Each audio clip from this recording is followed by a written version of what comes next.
So let's start covering our first self-defense strike, which is our open palm strike. Now, anytime we do a self-defense strike, the power comes from the rotation of the hips, all right? So as I'm pushing off the ground, my hips rotate, my core is tight, and then my arm extends the strike through. So as we're going through these strikes, that is going to be the basis for the majority of our striking techniques. It's the rotation of our body, the tight core. It doesn't matter actually how much muscle you have. It's just the rotation, I should say muscle you have in the upper body or the legs, because you need to be able to get to rotate. Now obviously, if you're more fit and you have more muscle and you get the rotation, your strike will be even better. But I really want you to understand that. It doesn't matter where you are right now. If you can understand the rotation of the hips and the body, your strike will still be effective.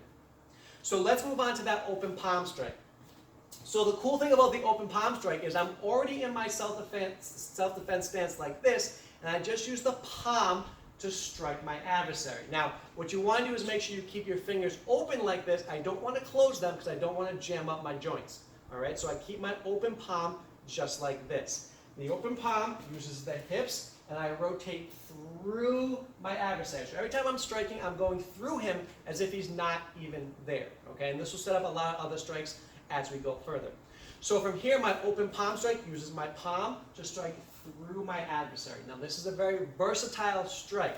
One of the best places to put it is right to the nose. So I'm coming right there. Now, the best thing about that is when someone gets struck in the nose, it causes their eyes to water and then their eyes shut.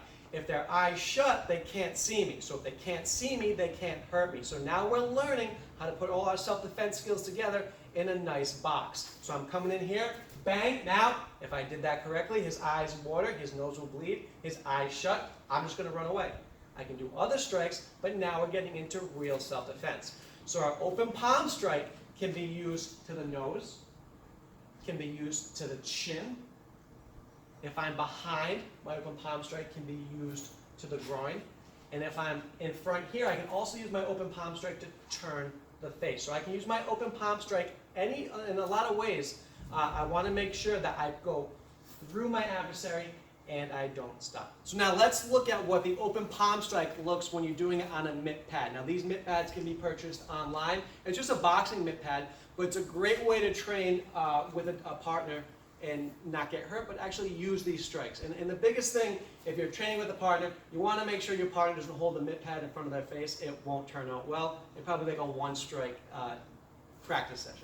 So from here, Sensei Joe's holding the pad here.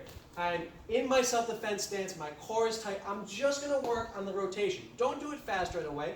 Just kind of come through. So now, I've been practicing that. I have my hips turning. My hands stay up. I take my palm. I roll through my pad. So as I start to get better, I just take it slow. And anything you do in this DVD, take it slow, and then you get better with your repetition. So from here, I come in. I drive through. I come straight in here. Here. So now you can see as you get better, you need to practice these strikes. Right? But as you get better, you can see that strike to the face will allow you to get home safely. So let's watch that on the other side. So you can see my hips from here. I'm in my self-defense stance. So my self-defense stance, I'm pretty much heel to toe, shoulder width apart. I have a nice base. I'm in here. I see the pad. I'm coming straight through. And one more. Now again, we talked about if I miss, so I'm nervous, right? If I miss, look where I am. I just follow it up. So you definitely want to be assertive and aggressive in your self-defense techniques.